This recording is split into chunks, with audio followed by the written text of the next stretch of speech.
हाय. तर आज परत एकदा आपण बनवणार आहोत मसाला मॅक्रोनी. त्यासाठी आज परीचं म्हणणं होतं की आज मला मॅक्रोनी ट्राय करायचं. त्यासाठी कढईत तेल गरम करायला घेऊन त्यात जिरं आणि बारीक चिरलेलं आलं लसूण टाकून परतून घेतलं. त्यानंतर बारीक चिरलेली हिरवी मिरची, बघा करायला किती भीती वाटते तरी पण तिला करायचंच होतं. नंतर बारीक चिरलेला कांदा आणि बारीक चिरलेले टोमॅटो टाकून परतून घेतलं. हे छान व्यवस्थित तेल सुटेपर्यंत शिजवून घ्यायचं.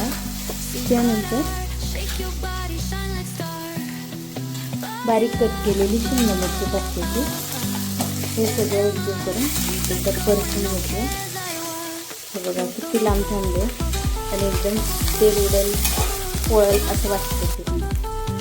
त्यानंतर ते एकदम तेलामध्ये मऊ शिजलं. त्यानंतर थोडेसे लाल तिखट आपल्या चवीप्रमाणे, गेल्या वेळेची मॅक्रोनी जास्त तिखट झाले तर आता थोडंसं टाकलं. त्यानंतर उकळून घेतलेला पास्ता आणि 1 चमचा टोमॅटो सॉस आणि 1 चमचा सोया सॉस टाकून घेऊया.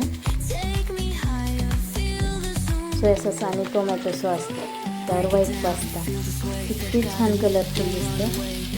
ते एकदा मिक्स करून घेते. एकदम छान कलर आला. बघताना किती कलरफुल दिसतं, एकदम भारी. मुलांना असे चटपटीत पदार्थ खूप आवडतात आणि ती त्यावरच परीनं स्वतः ट्राय केली होती आणि ती पूर्ण तिनेच संपवली. त्यावेळेस ती खूप आवडली होती ना ती. त्यानंतर पास्ता मसाला राहिला होता. मीठ आणि पास्ता मसाला टाकून मिक्स करून घेतले. सगळं व्यवस्थित झालं की झाला आहे आपला मसाला मॅक्रोनी तयार.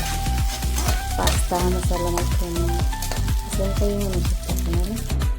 त्यानंतर बारीक चिरलेली कोथिंबीर गार्निशिंगसाठी. काय मस्त आहे मसालेदार गरमागरम मसाला मॅक्रोनी. खूप छान दिसते आणि आता ते ट्राय करणार आहे. कशी झाली ते बघणार आहे टेस्ट करून.